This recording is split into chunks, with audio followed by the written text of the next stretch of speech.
Comment pouvez-vous démultiplier l'impact de vos prochaines actions? Ou pourquoi vous ne retirez qu'une petite partie des retombées possibles des actions que vous lancez? Parce que dans 90% des cas, il vous est difficile de mettre en place une synchronisation précise et une synergie entre vos actions. La ressource la plus précieuse pour les dirigeants d'organisations professionnelles est-elle le temps ou l'argent?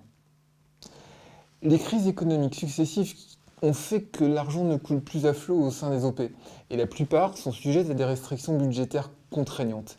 Mais je crois que s'il y a une denrée que l'ensemble de nos clients aimeraient avoir en plus grande quantité, c'est le temps. Et ce pour trois raisons. La première est le nombre de projets que vous avez à manager par rapport à votre temps disponible. La seconde est votre obligation de valider la plupart de vos avancées auprès de vos élus et donc le temps nécessaire aux différents allers-retours de consultation avant prise de décision. La troisième est la pression qu'exercent sur vous les attentes de vos adhérents et aussi les modifications structurelles, techniques ou juridiques de votre profession qui demandent des réactions rapides.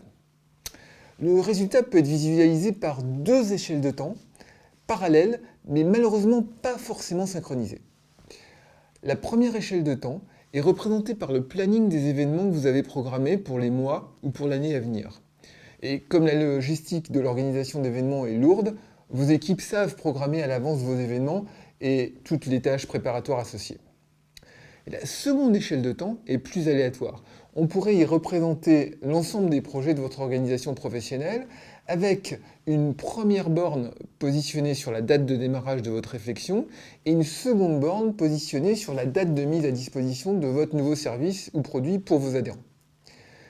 Malheureusement, dans la majorité des cas, la seconde borne est la date souhaitée de disponibilité de votre nouveau service, mais elle est souvent reportée, puis reportée et encore reportée.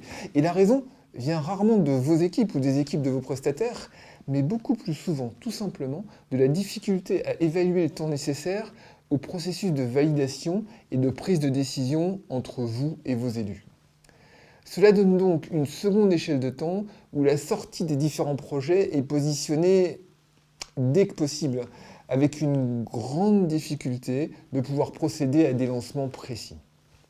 Une vidéo est entièrement destinée au processus décision booster que nous avons mis en place pour vous permettre, en tant que dirigeant d'organisation professionnelle, d'obtenir des décisions consensuelles rapides et de pouvoir accélérer la mise en place de votre projet.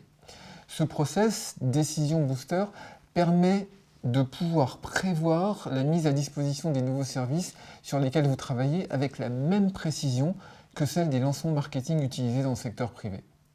Nos clients dirigeants d'organisations professionnelles qui découvrent ce processus en deviennent vite accros car ils peuvent enfin synchroniser les deux lignes de temps, celle des événements qu'ils organisent et celle des lancements des nouveaux services qu'ils préparent. Et nul n'est besoin de vous décrire plus en avant la démultiplication de l'impact des uns et des autres quand vos lancements de nouveaux services sont synchronisés avec vos événements.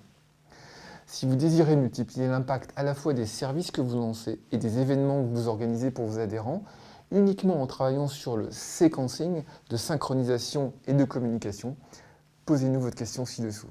À bientôt!